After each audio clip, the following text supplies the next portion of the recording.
Hello, everybody. Good morning, and thanks for joining today's session on UK regulatory filings. We at FinTrack we get immense honor in providing these type of webinars to all the participants on a monthly basis. We already had events on UK, on Dubai, on US, and as well as Ethiopia, which is in Africa. And now today we will be having a session on UK regulatory filings.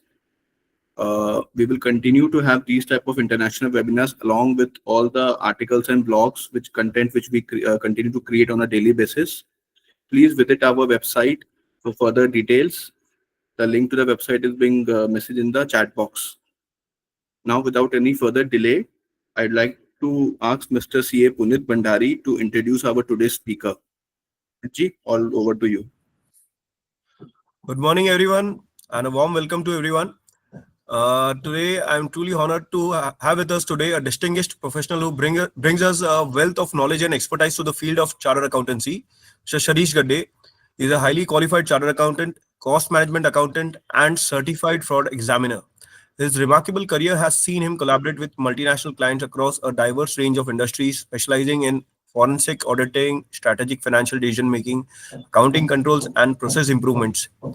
What sets Sharish apart is his global perspective. With the strong support of his dedicated team, he has expanded his expertise into global accounting and compliance, covering key regions such as US, UK, UAE, and beyond. His work in the field of regulatory compliance and financial integrity has been nothing short of transformative for business around the world. Today, Sharish will share his valuable insights into UK regulatory filings and the exciting opportunities for CA professionals in the evolving space. His vast experience in navigating complex regulatory environments will be a great asset to us all as we explore the potential growth and challenges in this area. Please join me in extending a warm welcome to Mr. Sharish Gadde. Sir. Thank you, Punit. Now, all over to Sarish, sir. So you can share your screen. Okay. Thank you, Mr. Punit. Thank you, Mr. Niraj. Thank you for the introduction. So I'll share my screen. I hope I am able to my audible, right? I'm able to. Yeah, you're completely audible, sir. Okay. Great. So just before we start the webinar today, I'll just point out a few rules to the participants. So if you have any of the participants have any question, they can raise your hands. We will have intervals in between through which all your questions can be answered, or you can even write in the chat box, or just write down your question with yourself. And whenever we are having a break, like we will have short intervals. In that intervals, anybody can participate and ask their questions from the speaker. Thank you. Okay, Niraj, great. So my screen, everybody can able to see, right? Yes, sir. Okay, great. So So we will discuss in this next 1 hour session or 45-minute session. We are going to cover on business types in UK. So we will start with basics. What are the businesses? What are the legislations in UK with respect to regulatory compliances? And then we will understand the terms, like what is the difference between India and what is the terms which we use in UK. And what are the HMRC, like we have income tax, the deadlines of HMRC, and Companies House. The differences between Companies House and Companies Act 2013 in India, or MCA filings. And I will give you a set of compliance calendar for a company or a private limited company operating in UK. So a compliance calendar, what are the regulatory due dates, what are the penalties for that if you are not complying, all those things I'm going to cover. Then I will discuss something, a small bit of labor laws which affects our businesses, and then payroll due dates and filings and VAT filings. So before I start, I just want to mention you that in UK we have VAT, like we have GST in India, and we have labor laws compliances, and there will not be any kind of TDS filings. Only pay as you earn filings will be there, nothing else on the TDS part. So how we have income tax in India, there will be income tax for individuals and partnerships, and corporation tax for the companies. So these are very simple UK, very straightforward. There is no section, subsection, clause, all those things is not there. Very simple, straightforward. VAT 9% we have to pay, and it's very simple, which I'm going to take you through all the regulatory filings. So with this background, let me start with types or businesses ownership in the UK. So in UK economy, if we take private sector and public sector, we have sole proprietorship, partnership, companies, franchise, cooperative. In companies, may private limited, public limited, like as we have in India. And in public sector, we have local authority, public corporation, state departments, as good as in Indian government, how it is. So this is based on the ownership in UK, businesses is divided into these many types. And trusts, which always comes under the public sector or as a social organization, it will come in UK.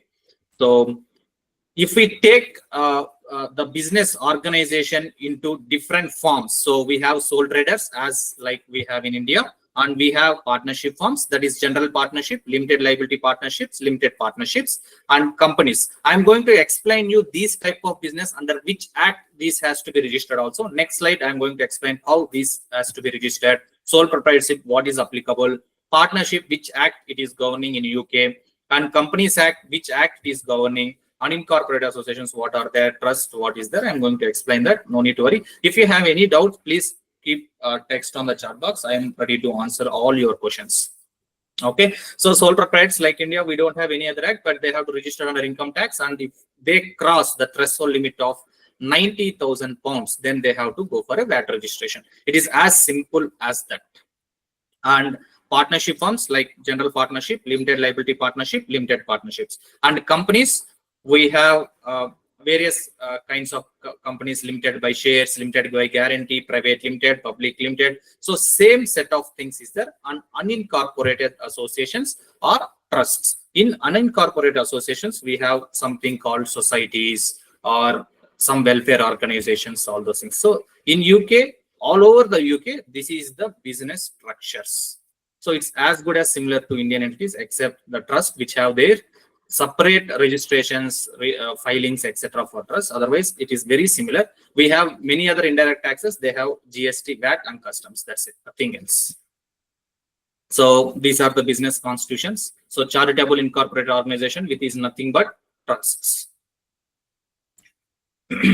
So Neeraj, I think I'm going in a moderate level, right? I can continue, right? Yes, sir. Yeah, So great. Thank you. Whenever you want, just have a bit of an interval. In that intervals, we can ask the participant can ask the questions from you. Yes. Great. Thank you, Neeraj. Yeah.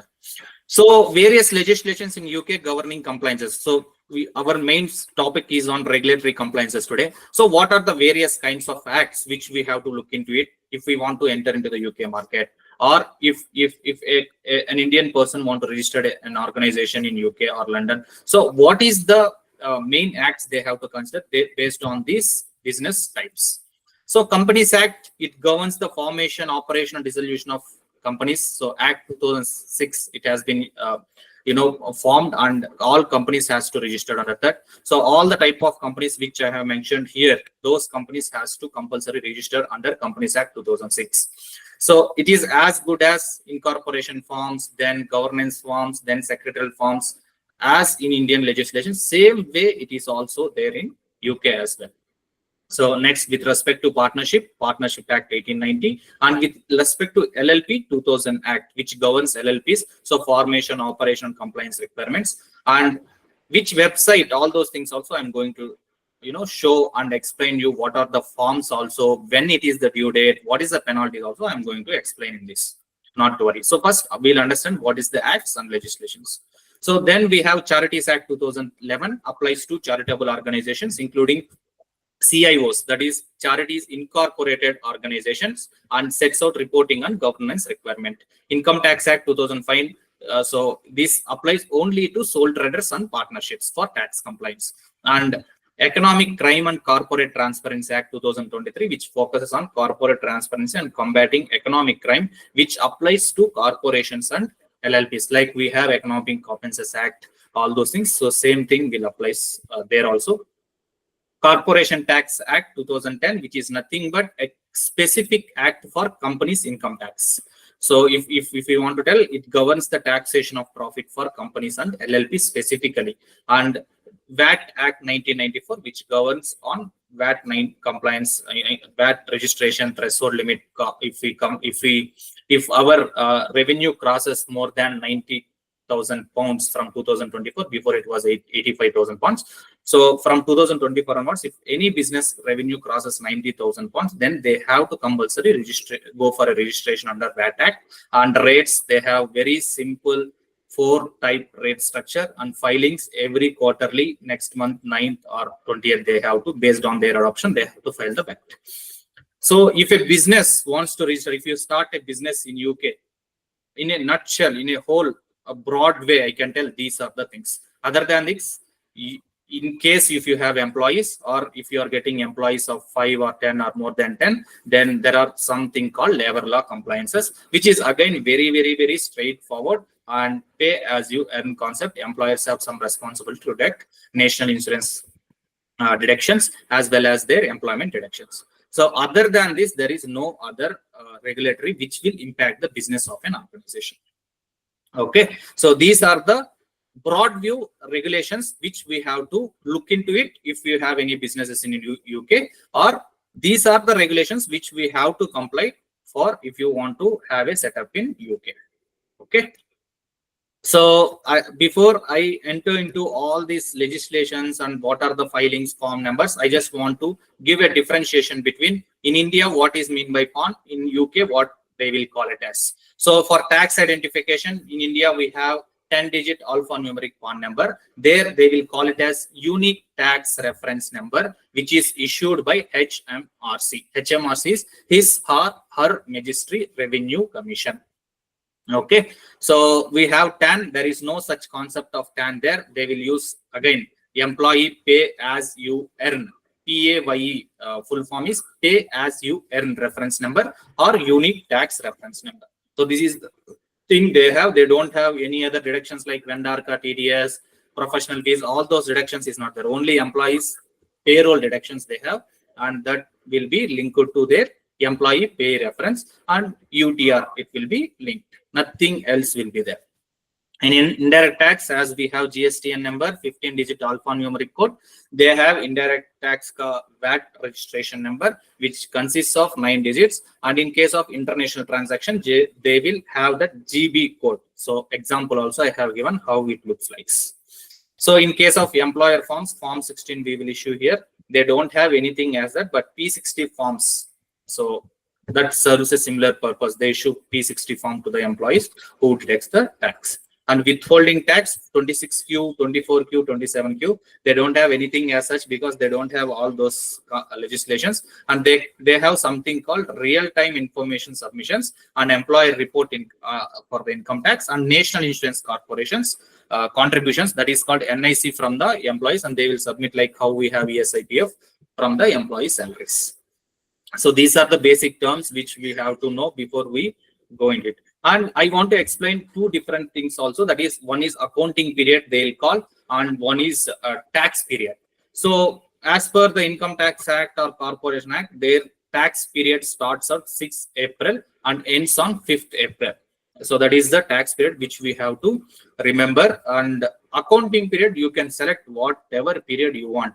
You go for calendar year, you go for accounting year, or you tell the year and file the things for company's house. So whatever period you want, you can select. That is at the option of the organization which you can select. Okay, so I will show you that websites, how it looks like, all those things also. So this is the basics. This is the basics which we have to understand about the UK. So with respect to taxation system, like individuals, we have basic rates 5%, 10%, 30%. So similarly, they have basic rate 20%, pounds of 50,000 to 70 and above. If an employee or individual earns, then that's basic rate 20%, then 40%, then 45%. 40% between 50,000 to 71 to 1,25,140. 140. Additional rate of 45%, 1,25,000, and other allowances, including personal allowances, to those things. In corporate tax, 25%, a lower rate of 19% applies to profits below 2,50,000 pounds. So these thresholds of what is lower limit, upper limit, all those things I'm going to explain when we go for HMRC tax filings. I will show what is the forms and how we have to calculate those. All those things I'm going to show you. I'm just giving a comparison at a broad level with India and UK.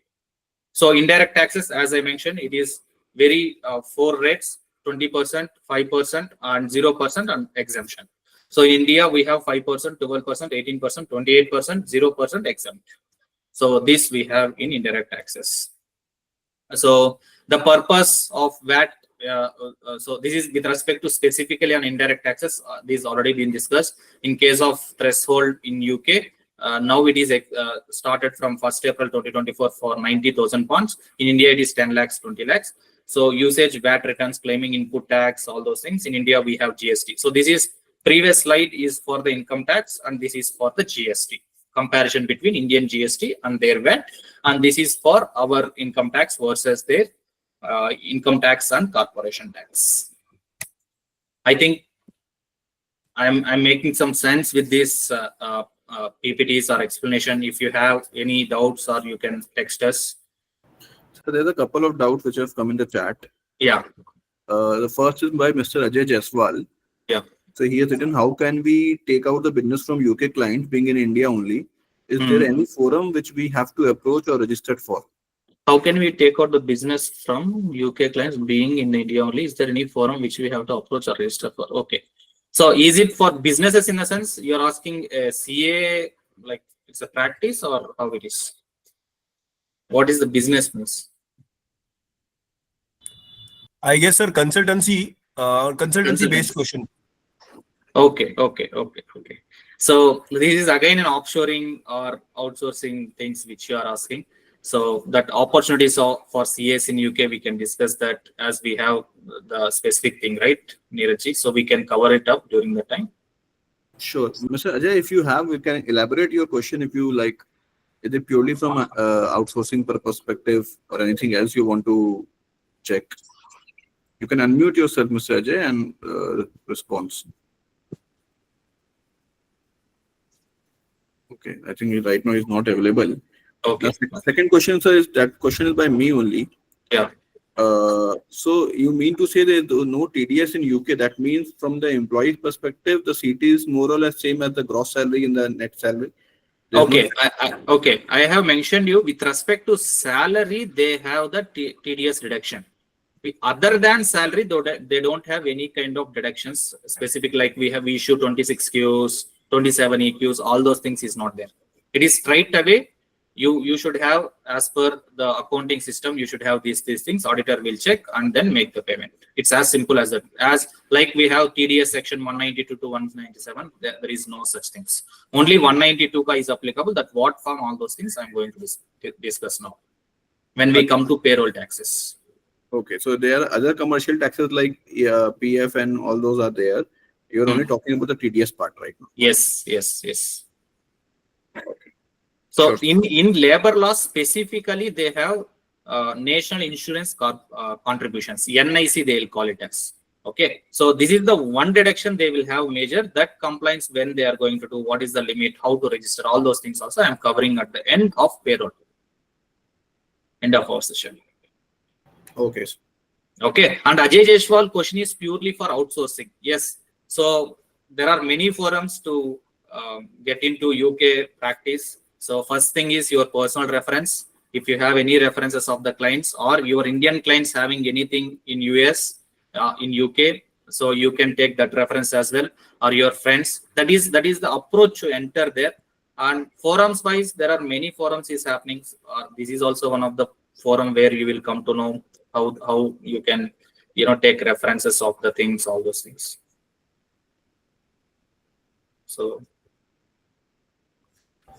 even if you see startup sphere and all which happened in Bangalore last year, there was a specific one-day program for outsourcing. So there's a lot of events happening. Even we are speaking about different outsourcing work in UK as well as Dubai.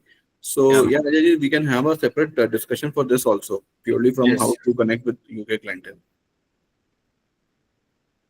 I think Neeraj is the better person to take you to the references. Correct, right, Neeraj? Yeah, great, Ajay. Yeah, fine. So we will continue with our next slides. Sure.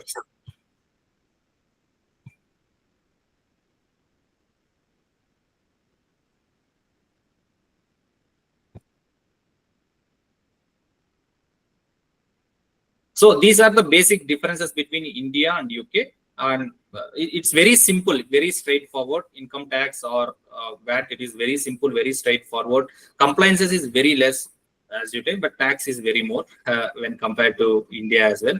So it got stuck. Okay. So we will see HMRC, like how we have something called Income Tax Act, GST. Now we call it as CBIC. In the same way, they have something called HMRC, His or Her Majesty Revenue and Customs. So there is a website called HMRC. If anybody wants to go to London, first thing they have to go to is this website only. So all those things is there. All compliances is there in this website itself. Single website. And with respect to companies filings, they have companies house. Trust ka separate thing all over UK, same single websites. Okay, very simple, user friendly. Anybody can do this. No need to have a guidance of okay, only I can, this person can do, or nothing else. A simple Google form filling kind of thing will be there for all companies house filings, HMRC filings, all those things. No need to worry. Everything is very simple. You have to have the knowledge of that particular act. Very simple again. For VAT also very simple legislations. For Income Tax Act also very simple legislation. For Corporation Act also very simple legislations. And straight away the things will be, no need to have subclass reductions, blah, blah, blah, blah, blah, things will not be there. Very simple website, I can tell. My experience with this and company's house also, never ever faced an issue. We recently filed, we have 3-4 clients with the company's house where we render in the month of December. We have filed, like we were filing GST 9. During that time, we filed those returns also for company's house for calendar year plans. And it's very simple, very easy. So I want to explain in HMRC with respect to specifically individuals, partnerships, and companies, what are the things which we can do in HMRC, which is nothing but our indirect tax and VAT or Companies Act. So SA 100, this is applicable to individuals, like how we have ITR 1, ITR 2, all those things. SA 100 is a self-assessment tax return. SA 200 is a short tax return. So these you have both options. One is paper returns, one is online returns. So 31st October following the end of the tax year. So we know what is tax year. For all the entities, tax year starts from 6th April, ends on 5th April of that particular year. This is as per the Income Tax Act and Corporation Act. So this is the tax year. Only one tax year. Paper return you should file by 31st October. Or online return you should file by 31st January. Okay, so individuals has to report their income, gains, and claim allowances. So this falls part of sole proprietorships and their partnerships as well. So next, SA 800 partnership tax return. Partnerships to report income and expenses. So paper returns has to be filed before 31st October and online return 31st January.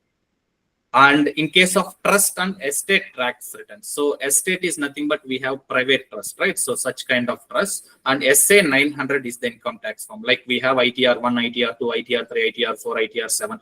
So all like this, they have SA 900. So it starts with 100, 200, 800, 900, 600, like that.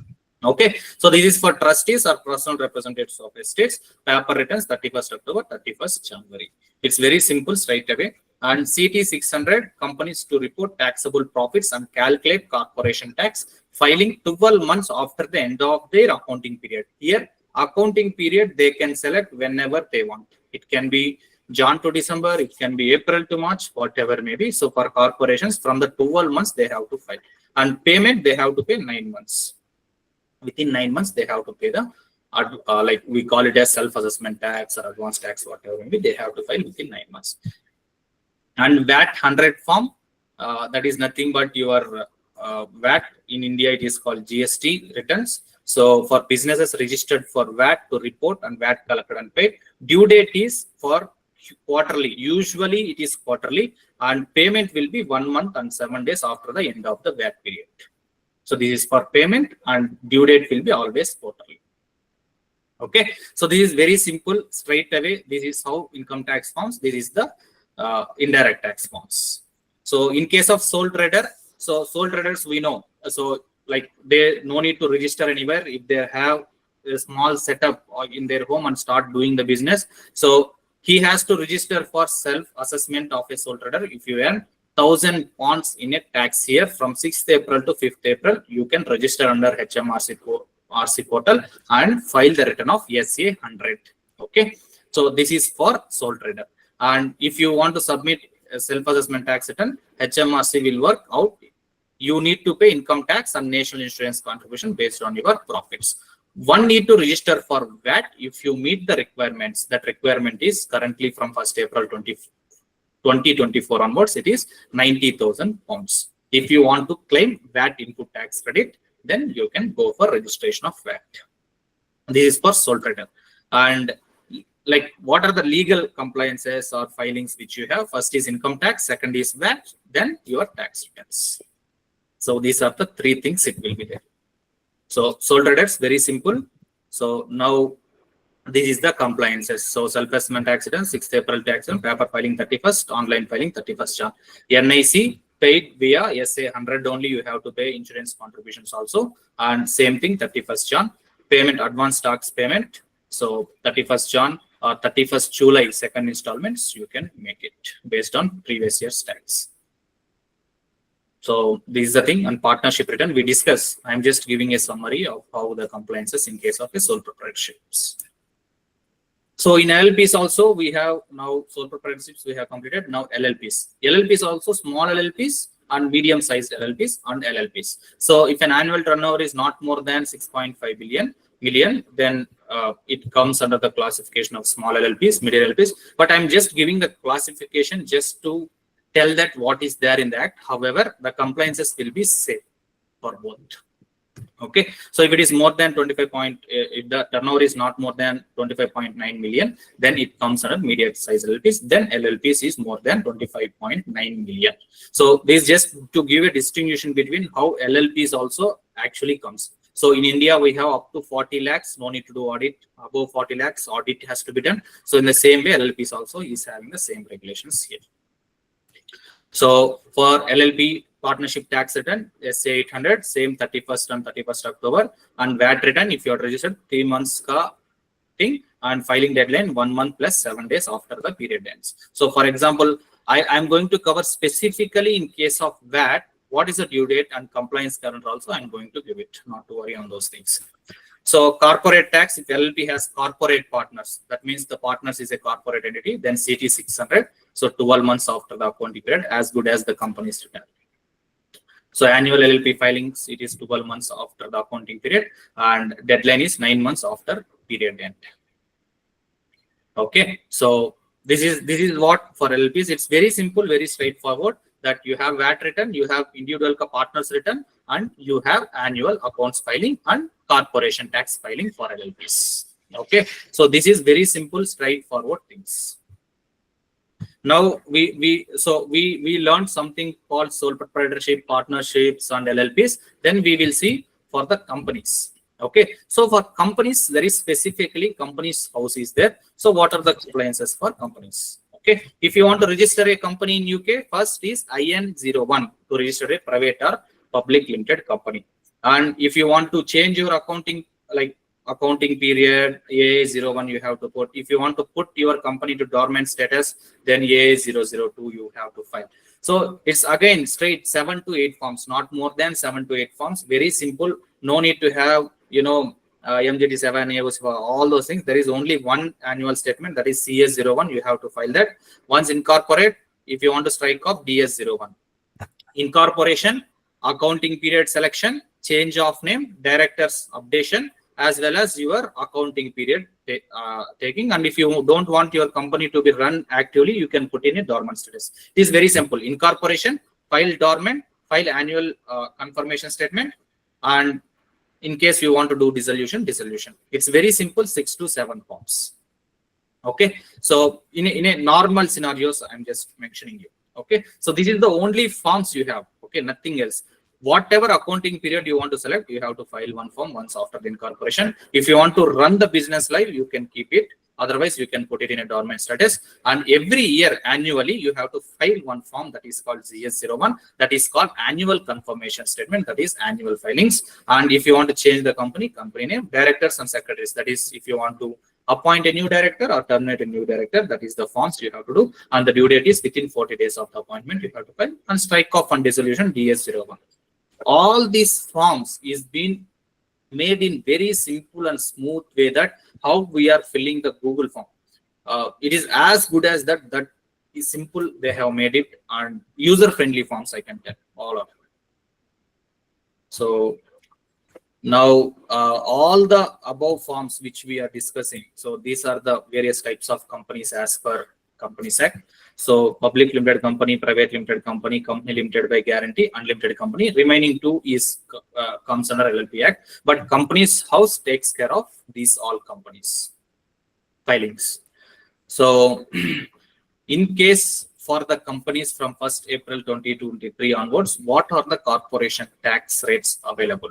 So first, for small profit rates up to pounds of 50,000, 2023 and 2024, I'm just giving the comparison. There is no changes in that. Again, 19%. In case of main rate, that is for profits more than companies having profits more than 250 pounds, that comes under 25%. Let's say a company operates only for three months or 4 months in particular year, then accordingly fraction option also they have given. They can do that fraction. That calculations also is available. If time permits, I have different slide to explain what is that fraction, how to calculate that relief, all those things. So that particular thing also is available there. Let's say a company started there during the month of July. They have operated for a calendar year only 6 months. That 6 months fraction rates also they can take it and do it. Okay, so these is straight away direct 19% up to 50,000 pounds, and 25% more than 250,000 pounds profits. Okay, so these are tax rates. So what are the deductions, all those things? If time permits, I'll explain you specifically what are deductions, like how we have from 28 to 38 section. If time permits, I will explain. Otherwise, in the profits, once you have revenue minus expenses, this is the tax rates. It's as simple as that for companies as well. So let's say a company is earning revenue of around 10 lakh pounds, and this is how their compliance calendar looks like. Okay, for the month of April 6th, new tax year begins. So before we go into the compliance calendar, if anybody has any doubts, I'm ready to take it up. Please, if anyone has any doubts, let me know.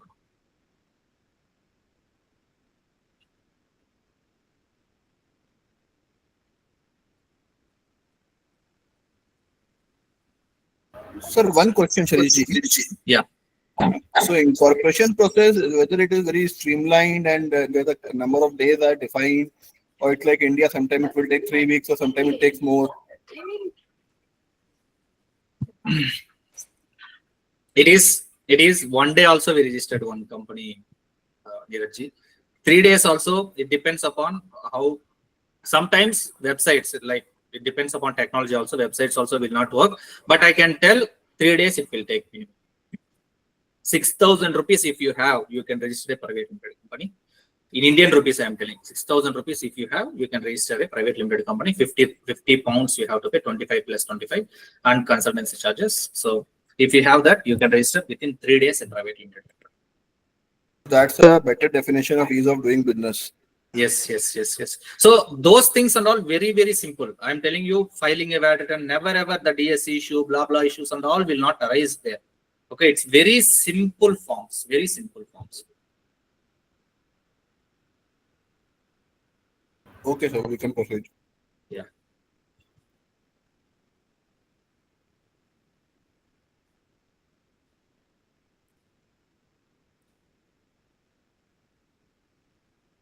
So a company earning 10 lakh pounds. So how their compliance calendar looks like. Okay. So I want to give this so that we can able to cover everything in a nutshell. Okay. So for the month of April, their new tax year begins. So 6th is the tax year. and pay as you earn and national insurance contributions for March payroll, which has to be deducted. That is nothing but your TDS of your employees, and that has to pay within 19th of the next month, and 22nd electronic remittances of pay as you earn and CSS. Okay. In case of May, same things. You will have something called VAT return for the month of March ending. Your due date will be after 30 days plus 7th. You have to pay your VAT return as well as the payment. Okay, remaining two are same monthly basis. We have how we have PF, ESI, PT, all those things. They have very two things. One is TDS, one is insurance contributions, which is our ESI. Okay, so nothing else. And in the month of June, only two things, nothing else. In case of July, employee benefits, like what are the benefits which what is P11D, P11DB also we are going to discuss in payroll session, like which is going to come now. So these are deadlines, very simple deadlines, which is one is for payment, one is for filing the payroll TDS forms or insurance calculations, and one is for the VAT.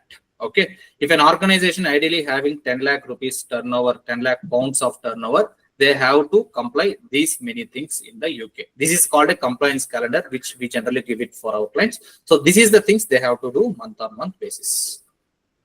Okay, so these for September, October, November, December, and January, you will get the self-assessment tax return deadline. So you have to do self-assessment tax, and there is no annual return in the VAT, all those things. Once you pay, you calculate your turnover and pay the income tax, file your self-assessment tax, and done. Your annual filings is done. And then after once that is done, you can go to company house and file CS01, which is your annual compliance confirmation statement. So this is the thing. Okay. So again, for a listed company is also same. Yes, same, but with certain listed company regulations. Okay. So this is for a company with 10 lakh pounds earning company, which has to comply over a period of 12 months. So I have taken here the accounting period as April to March, and that is how I'm mentioning. And tax year will be again 6th to 5th of any financial year. So up to here we have covered majority of compliances, that is with respect to company's house, what are the forms we have to file and what are the deadlines. And in case of HMRC, that is his or her ministry, revenue and customs, income tax, as well as the VAT we have to do. So all these things up to six we have covered, which is basically on companies, sole proprietorships and partnerships. What are the tax rates, what are the filings, and what are the due dates. So this is what we have discussed till now for sole proprietorships, LLPs and companies. In India, like how we have all the regulations and due dates like this, and every month, such calendars is not there. Such deadlines is not there. It is very simple, straight away. If you have indirect tax, you are registered, you are liable, your turnover is more than 90,000 pounds, go for VAT registration. That as per HMRC regulations, they will ask some forms. It will not take more than 3 days time, where you have to submit certain details with their tax reference number, all those things, and business proofs, and you will get an VAT registration form. And VAT 100 3 months once you have to do. Due date is next month, 7 days. Okay, this is for indirect tax. In case of companies, I have told you 7 returns which has to be filed. That is very simple, straightforward. In case of corporation tax or income tax, I have showed certain forms. So those forms is pretty applicable to everyone. Okay, so based on their business entities, it is very simple, straightforward. This is how businesses has to follow there. Okay, so now I'll take some knowledge insights on the payroll also. So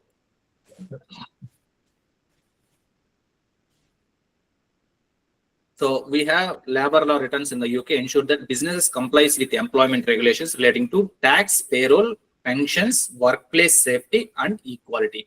So labor laws are little strict in UK when compared to other countries as well. US also is strict, but I can tell this is little more stricter country, where labor laws has to comply by all the organization or all the entities. So very simple. First thing is, as and when the employee is earning, they will be deducted the TDS and TDS will be paid. That is called PAYE taxes. That is withholding taxes. Other than that, nothing else will be there. Okay, so that is the first thing. FPS is the pension return. On or before payday, you have to pay their pensions to their government account. And P60 is how we have before 31st or 30th June, we have to issue their Form 16. Same thing, P60. P11D, that is 6th July, you have to make the payments of the relating employees, whatever you have deducted. This is the first form under labor law, which is relating to income tax of the employees. Then minimum wage rate, like there is no written, but they have, as per HMRC labor regulations, they have something called like National Minimum Wage Act 1998. HMRC is the authority for that also, and they can audit anytime, but there is some classifications for employees based on, again, employees is being classified into around 12 types in the UK. Okay, that we are going to discuss. A, B, C, D, they have till X, Y, Z also, or some around 12 to 13 classifications they made employees. Like these classifications, for example, there is a C classification.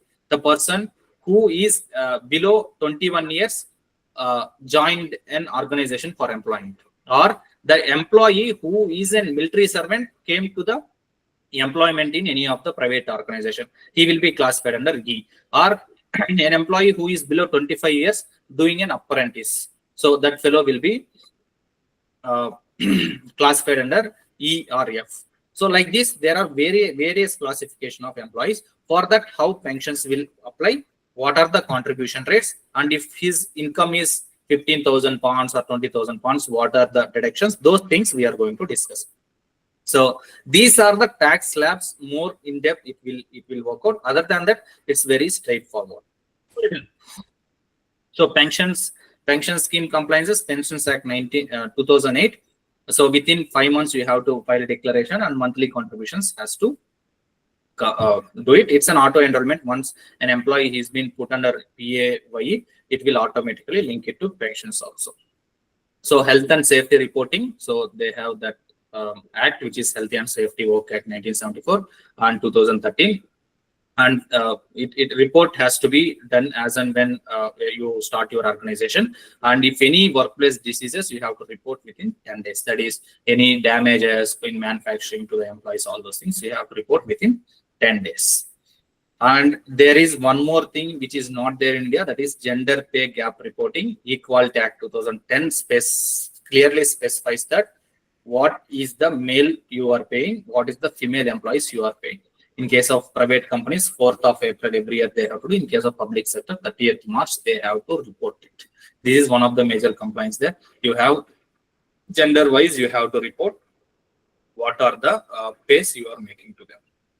And in case of working timing regulations, this is also very, very, very,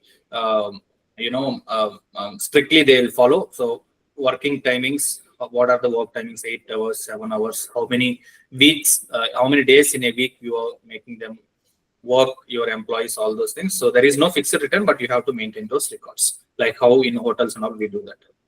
And trade union annual report to the certification officer under labor laws, you have to give that also. Again, listed companies, unlisted companies, public companies, there is various classifications. So these are the labor laws. And with respect to payroll under income tax, what is the first thing which we have discussed already? For that, what are the limits? Up to 12,570 pounds, there is no need to deduct any tax from the employee. If basic rate 12,000 to 571, 12,571 to 50,000 pounds, then 20% tax rate, and higher rate is 40%. Additional rate over and above 1,25,000 if anybody is earning, then 45% has to be deducted. So these are the pay as you earn return. That is nothing but our withholding taxes of employee under 192 section of income tax. Okay, so this is the deductions from salary. This plus there is one more thing called additional deductions. This is called national insurance contributions. So I told, and there are 12 to 13 categories of employees. So category, if an employee falls under A, B, C, D, E, F, H, I, J, K, L, M, N, S, U, V, Z, These are the classifications as per labor laws. It is there. So I told 25 years stipend he is getting, or above 25 years, or military servant, or a widow, or a married lady who is separated from the husband. So all these things categories will be there. So if that employee is working and getting and 533 to 1048, so this is the slabs. So 0%, 8%, 2%. So A category employees, B category. So these again depends upon the category of that particular employee, the rate has been structured. Okay, so this is additional thing which they have to do it. So from here, we have discussed about the labor laws compliances. So labor law compliances with respect to a normal sole proprietorships or companies or manufacturing companies. This is what generally looks like for labor laws filings. Okay, labor laws is very strict. Penalties also huge penalties they are going to do. Let's say that in income tax return, if you are not filing per day 100 pounds, they want to. But here they charge based on your turnover, based on the compliance amount which you have defaulted with respect to labor laws. So, but in a nutshell, if time permits, I have one more, PPT covering payroll, how these deductions will be calculated, all those things. If time permits, I'll show that. But however, these are the broad view labor law compliances, which will affect the filings of an business entity. Okay. So up to here, any doubts you can ask. Otherwise, I'll start with VAT. Anyone has any query, they can right now, they can directly unmute themselves and ask the speaker. Or they can write in chat box also, we can convey it to the speaker.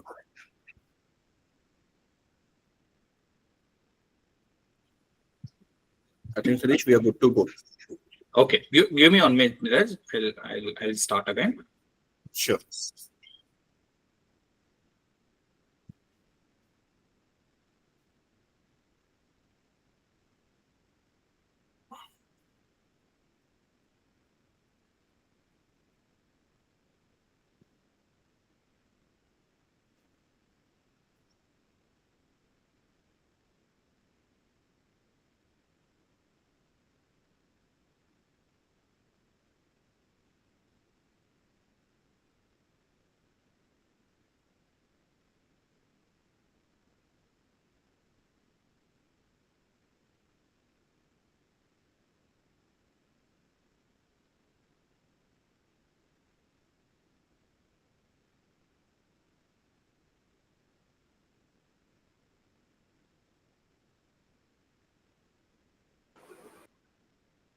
Okay, great. Yeah. So we have something called value added tax, which is nothing but GST in India. So value added tax is a consumption tax levied on sale of goods and services in UK. It is collected at each stage of the supply chain where the value addition is being taken care. Like we have something called starting from manufacturer, then wholesaler, then retailer. So each value chain and manufacturer, their vendor to manufacturer. So that value chain, as and when the value is being added to a particular good or service, then the tax is being levied, which is nothing but equivalent to our GST. Okay, so from April 2024 onwards, mandatory registration for business, any type of business, whether it is sole proprietor, a partnership, or LLP, or company, or public or private limited trust, anything. If their turnover exceeds 90,000 pounds, then they have to register mandatorily under the value added tax. And what is the website for that? HMRC, again for registration of VAT also. If anybody wants to claim input credit of the VAT on their purchases, they can voluntarily register. It's a straightforward, no, like in India, we have 20 lakhs, 40 lakhs, all those things. There is nothing as such. If you want to register voluntarily, register it. If you don't want to register voluntarily, you cross the limit of 90,000 pounds and get it registered. Okay. So this is with respect to VAT. And like we have something called in India, that composition scheme, all those things is not available. It's straightforward. You get the turnover of 90,000. If you want to register it. Otherwise, voluntary registration. So VAT rate, standard rate 20%, default rate for most of the goods and services. Like we have premium, like cars, all those things, like electronics, clothing, consultants. All these comes under 20%. Okay, it's a straight away rate, and 5%. necessities. We call it as necessities. So there are also something called necessities like children's home, car seats, all those things. So these things comes under 5%. Zero rate like food, books, public transport, all these comes under zero rate. And exempt goods and services, VAT you don't need to go. That is called education, healthcare, insurance. Three things which does not have any kind of VAT in UK. Okay, that mainly on education, healthcare, and insurance. Okay, in a nutshell, if I want to summarize these things, we have two types of taxes. One is 20 and 5%. Zero, which is for basic necessities of all the people in the country, and goods and services, which is exempted goods and services, which is education, healthcare, and insurance. Okay, so these are the only three rates. It's very straight away. You do the sale, you take your input and file it. Your VAT return after 3 months plus 7 days. Okay. So Jan to March, 7th May is the filing day. Payment deadline is 7th May. April to June, you have 7th August is the filing deadline, and payment deadline is 7th August. July to September, October to December. So this is the VAT period. Very simple returns. Okay.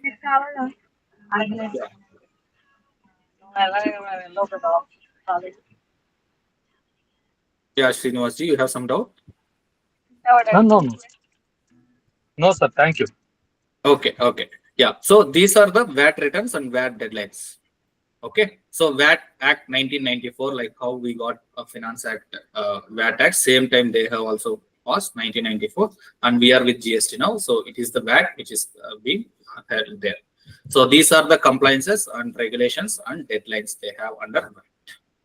Okay. So up to now we have covered basically what are the business types in UK and what are the regulations which business entities has to comply while they are operating. And we have not covered on charities part, which is again different session. So charities, they have very simple accounting methods, procedures, all those things on one return filings. So other than that, all the business forms types we have covered, and their legislations we have covered, and deadlines, due dates also we have covered there. Okay, so this is with respect to basics of your UK and India terminology, and this is HMRC, which is for indirect tax and VAT, and sole proprietorship, all those things, compliance deadline. And we have Companies House, like in India Companies Act, and those deadlines here. And we have corporation tax rates for companies, and the compliance calendar. If an organization having 10 lakhs revenue in UK or London, so this is what the compliance calendar looks like for them to comply. And this is what labor laws we have discussed. And we at the end we discussed the VAT, value added tax, and their compliance requirements. Okay, so this is the regulatory filings in UK. Any doubts if you have, let me know. Our presentation is done now. If you have any doubts, I can explain you on these things. So, Sariji, first thing is, if Indian citizens wants to incorporate a company in UK, whether they have similar type of compliance, like the one local person has to be there, or both? Yes. So one local person who is residing in UK is required to register a company for a non-resident staying in India. Okay. And secondly, like in US and all, there's a concept of virtual address and all. Similar type of facilities are available in UK? Okay, okay, for a private limited company, specifically for a small, like we have mentioned, right, up to 250,000, those similar small companies, they'll ask your individual, the person who is residing in UK, that address itself we can register. Okay. But address details they will ask. Okay. Yeah. So I will give you an example. Private limited company, we can register within 3 days. Okay. If you have first local person details, local address, and what are the business details which you are going to do. If these three things is there, a service organization can be registered there easily. Okay, with a cost of 6,000 rupees. 50 pounds we have to pay to the HMRC as their filing fees, and remaining whatever is there, that is the cost which has to be given to the government there, and remaining consultancy fee you have to charge. This is the three things. Within 3 days we can able to register a private limited company there. And we have LLPs, sole proprietorship, nothing is required. You have to get a PAN and do your business, whatever is there. If you're a sole proprietor sitting in UK, you can do your business. So this is the thing. Okay, now purely from an opportunity for Indian professionals, whether when we are incorporating an entity, whether you require a local chartered account, I don't know what is the local chartered accountant in UK called. So whether you need Auditors, they'll be called as auditors. The person who completes ICAEW is there, right? So they'll be called as auditors. Once like India, we have ICAI. So that particular person audit is not required, certificate is not required up to if their turnover is up to 6 lakhs pounds. Okay, and at the time of incorporation also, do you require the Not attestation? required. So Not required. we can easily set that in India and do filings for UK incorporation activities for UK. Yes. All the filings what I mentioned, right, Neeraj, all the things can be done by an Indian person. That is the advantage of UK US regulations. But in USA there is a CPA who has to sign it. But in UK that also is not there up to certain limits. Okay. So anybody has any question for Mr. Sarish, please feel free to ask. The question can be of any topic related to the UK filing which he has covered.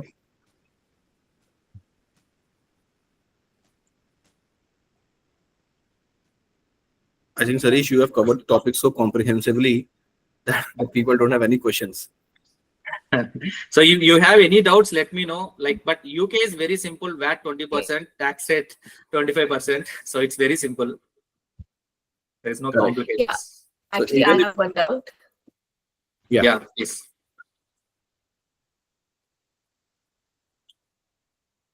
Hello. Yeah. Yes, CS Ojashwi, yeah. Yeah. So can you highlight about more opportunities for CS? Your voice is breaking. We are unable to hear your voice. I'll just type it down. Please.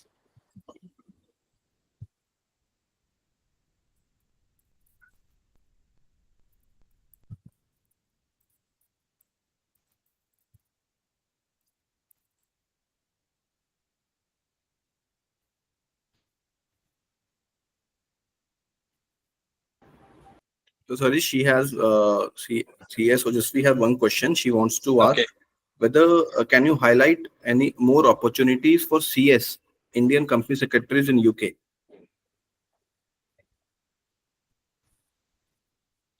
Yeah, I'm just giving answer for that. So okay, so if a company secretary has knowledge, like say as a Indian company secretary, if you have knowledge on accounting, Indian accounting and Indian regulatory compliances, like whatever Companies Act you have, you can easily adopt those things, and from local to you have to go global. Okay, it is only that much I can tell. Other than that, there is nothing different or specific in UK which you have to learn. Okay, it is as simple as that. Whatever we have, same things are there. Okay, this first thing. Second thing, opportunities wise, if you ask for a professional finance professional, whatever you can able to do with respect to compliances, you can take that opportunities. For example, accounting services you can do, compliance services you can do. You want to specialize only in VAT, you can do it. You want to get a grip on companies house filings, you can do that. So in all whatever we discussed, or you want to go only on labor laws, you can go and take it up and do it. Okay, complexity is not there. The user friendly compliance structure is there in UK. And one more thing I can tell, you no need to work so much what we are working in India. That is the biggest advantage there. I have one UK coordinator, like for our organization, we have one UK coordinator. We both worked in India for some time, and she moved to London. She is in London now, and her profile or work she is doing there, I can tell she is telling it's not more than 20% what we work in India. Okay, then she is good. Okay, in her organization, she is performing good, I can tell. Okay, that kind of simplicity is there with respect to the work and opportunities wherever you want. If you have client, you can do it. All opportunities is there, but you have to project yourself from local to global, and you should have process procedures, all those things to go to global. Then you can definitely. And I like to add one thing, Sharish and Ojasvi. I Yeah. think ICSI India has a tie-up with the UK equivalent.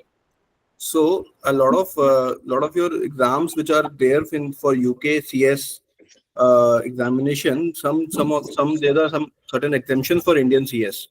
So it is very easy for Indian CS to qualify for the UK equivalent of company secretary in UK, and then you can, once you have qualified for that, you have taken that degree. There are a lot of job opportunities also for Indian CS, because Indian CS and UK equivalent has a lot of it, adds up to become a very good profile which the companies are looking at in UK. So there's a lot of job opportunities if there's any person who wants to relocate to UK, then there's a good opportunity if they can combine the two qualifications. Okay. Thank you so much. Thank you. Sarish, another question from Mr. Sarvesh Agarwal. Do we need to set up in UK? Do we need to have HV set up in UK so as to do filing? So what I understand is that he is asking that whether you need to have an entity in UK so that you can pitch to the UK client and do the compliance work there, or you can sit in India and don't have to have any physical or virtual presence in the UK. Yeah, if it is there, well and good, Neeraj. So, if you can able to do it, if you have that capability, then registering company in UK will give more advantage. I can tell 50% more advantage than sitting in, like, you having an office in. If you have, it is good. So many people has done, many chart opponents has like that, and they have done the businesses also. So they are doing very good businesses, I can tell. So yeah, so this is not related to the compliance part. It is more about the being present there, because when you are pitching it to the clients, Yeah, they obviously would like to deal with people who are locally based. local presence. Yeah. Yeah. So that is so. Sarveshji, answering your question is that even though it is not mandatorily required, but obviously from a business perspective or a branding perspective, it is better to have a local presence in the UK, and that is, I think, common for all countries. Yeah, that is applicable for all the countries. So if you have office in particular country, then it gives a different perspective getting clients. Sure. Any further questions? Even after the meeting, people can directly reach out to me with their questions. I'll forward it to Mr. Sarish, and he will respond to it, reply to it. I think, Sarishji, there's no further question. So Okay. sir, So we would like to present this certificate of appreciation to you for the okay. excellent event, excellent informative session which you have conducted today. Thank you, Neeraj. Thank you. I would like to thank all the participants for joining this session. And the session has been recorded, and soon the YouTube link of this will be circulated to all the participants. So And then, Ayyappa, sorry Neeraj, Ayyappa has one question. He has asked, can we get an hands-on experience? So I don't know what you are looking for exactly, but like if so you Ayappa, ask, if you can elaborate the question, hands-on experience, maybe from consultancy point of view or for job point of view, can you elaborate? Or maybe, sir, on assignment basis to get one particular assignment to work with and to get some experience on it, maybe for a company or any audit filings for UK. So maybe that also. What I will just interject in between. See what happens with when you're working for this international clientele. Most of the time they are NDAs, so it's very difficult to share the data with third parties in their system. Yeah, if somebody is locally based and he or she can drop into the office, maybe something can be done. But see, there have to be there are a lot of data privacy and NDA clauses when you are working with these international clients. So it's very difficult until unless somebody really wants to get an experience, then ideally they should work with the company in their payroll for 6 months to 9 months or 1 year to get an experience. But data sharing and assignment to assignment work is very difficult, and that is more or less similar to all countries, because most of the time when the work is getting outsourced, there's a very stringent NDA which is signed.